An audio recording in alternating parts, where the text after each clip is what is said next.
Assalamualaikum warahmatullahi wabarakatuh. Selamat datang di channel Bangku Kuliah.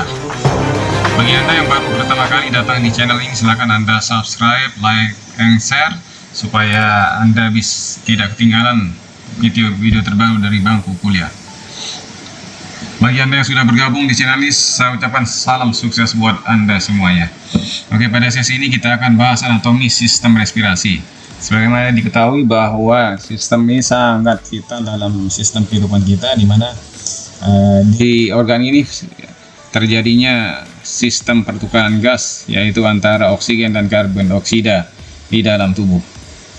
Oke, kita akan elaborasi lebih dalam. Silahkan Anda tonton videonya, jangan di skip supaya nanti Anda lebih gampang untuk memahaminya.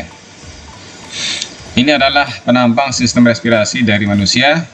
Terdiri dari beberapa organ secara keseluruhan. Pertama itu ada nasal cavities atau hidung, kemudian nanti ada di situ ada namanya rongga hidung, kemudian ada paring, kemudian lanjut ke laring, lanjut ke trakea, kemudian bronkus, paru-paru, dan alveoli. Kalau kita melihat di sini, yang mana yang disebut dengan upper airways atau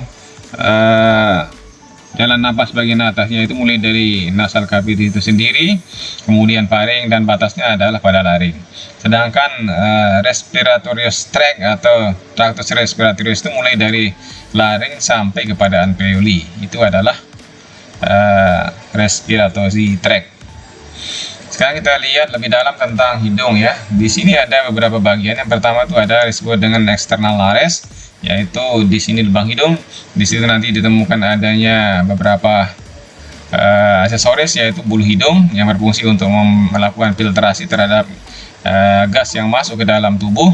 Kemudian masuk ke dalam nasal cavities. Di dalam nasal cavities atau rongga hidung itu nanti akan ditemukan adanya di situ seperti kongka, ya seperti ini. Jadi ada 3 kongka, itu ada bagian superior, ada media, dan ada inferior.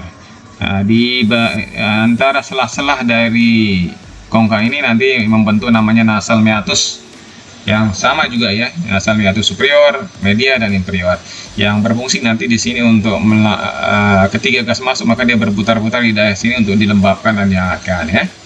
Kemudian berikutnya kita juga menemukan di dalam nasal cavities ini ada di situ beberapa organ yang berhubungan dengan organ lain, seperti yang saya tunjukkan ini ada nanti berhubungan dengan tuba eustasius, yaitu telinga tengah ya, sehingga kalau kita pilek atau mengalami gangguan pada hidung, itu biasanya nanti akan terganggu, berpengaruh juga pada sistem pendengaran kita ya. Kemudian ada di sini ada paling belakang dari rongga hidung namanya coana ya, kita lihat di situ ya.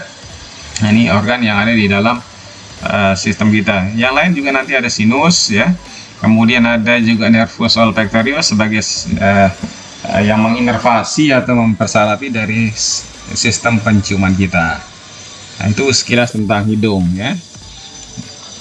Oke, kita lanjutkan fungsi dari sistem respirasi ini, yaitu untuk memberikan gas ke dalam alveoli, karena disitulah tempat terjadinya pertukaran gas, kemudian memberikan oksigen ke dalam aliran darah, kemudian membuang karbon dioksida dari darah, dan menghasilkan suara pada saat kita melakukan komunikasi.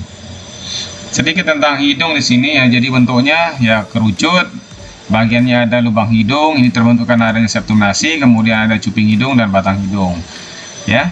Nah, ini kapomnasi tadi sudah sama dengan nasal cavities, itu di situ ditemukan ada nanti fibrese, vaskuler, mukosa, kongka, kemudian tuba eustasius ya. Jadi penghubungnya di situ, kemudian ada saraf, nervus olfactorius, kemudian ada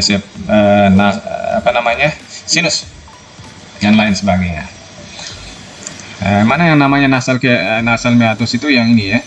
Jadi yang garis biru yang terbentuk karena adanya kongka ya. Jadi ini adalah kongka yang dari perpanjangan-panjangan menuju ke dalam septum nasi.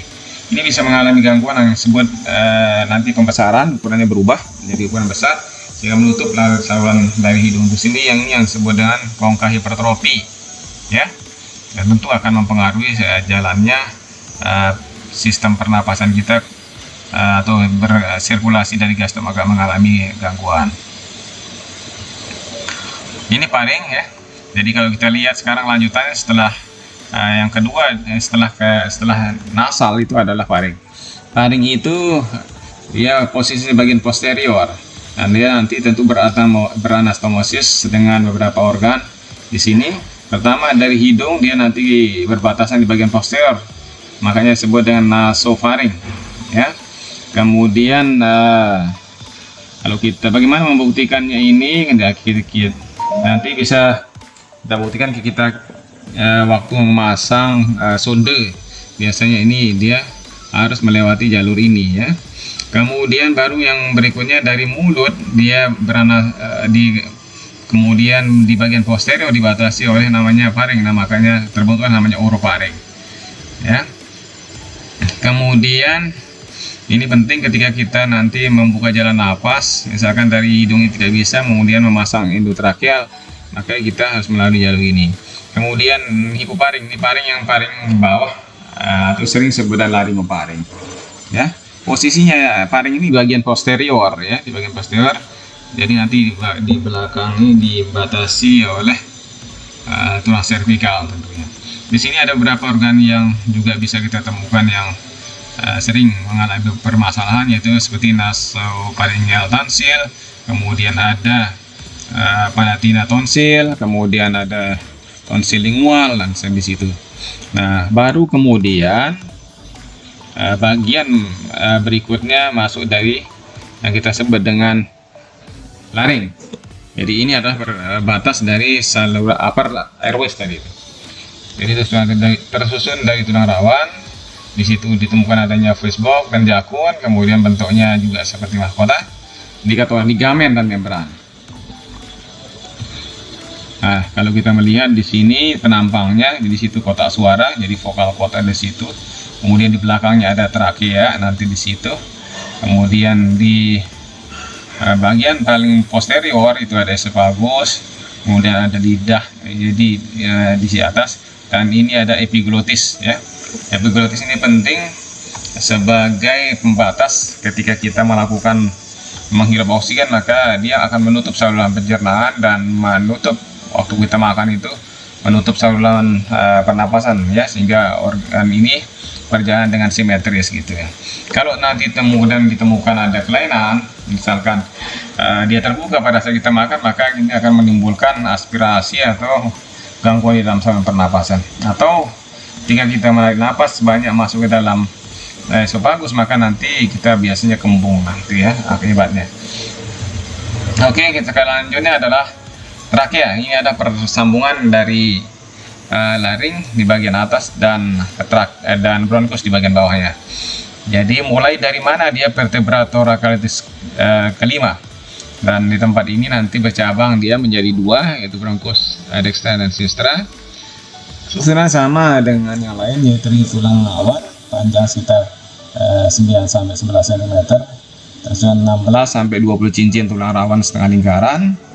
Lapisannya di bagian luar jaringan ikat, bagian tengah otot polos dan cincin tulang rawan, sedangkan di bagian dalam adalah jaringan epitel berisilia.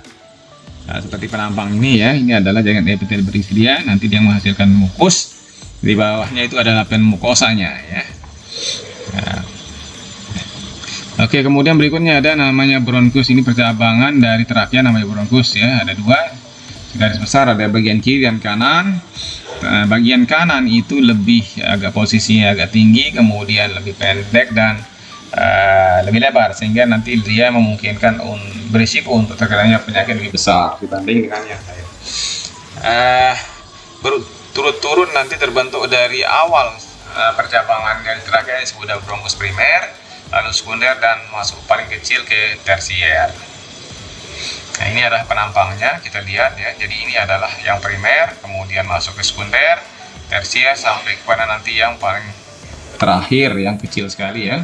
Di sini itu nanti kemudian dihubungi oleh daerah namanya alveoli. Oke, sekarang kita akan membahas tentang paru-paru. Jadi paru-paru itu adalah organ pernapasan yang paling besar yang mengisi kapum torak, ya. Terbagi atas paru kanan dan kiri. Di paru kanan atau dextra itu terdapat 3 lobus, yaitu lobus superior, media, dan inferior. sedangkan di bagian sinistra atau di bagian kiri itu dia ada dua, yaitu superior dan inferior.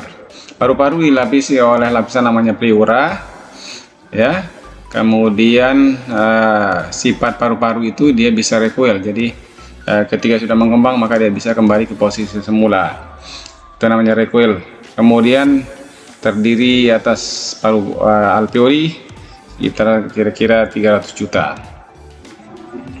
Ini penampang dari paru-paru di bagian kiri, yaitu dasarnya di bawah dan apengnya di atas. Jadi dua lobus di sana tadi, superior dan lobus inferior dipisahkan oleh namanya oblique fissure. Sedangkan di bagian dekstra itu ada 3 lobus, ada superior, ada media, dan lobus inferior.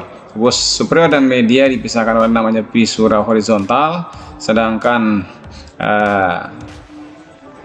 paru bagian lobus inferior dipisahkan dengan namanya oblique fissure, ya. Nah, ini penampangnya jadi lebih jelas lagi. Jadi kemudian di sini Anda bisa lihat di bagian kanan di kiri itu ada menonjol agak ke dalam, itu karena di situ nanti ditemukan cardia notch. Nah, ini lapisan paru-paru.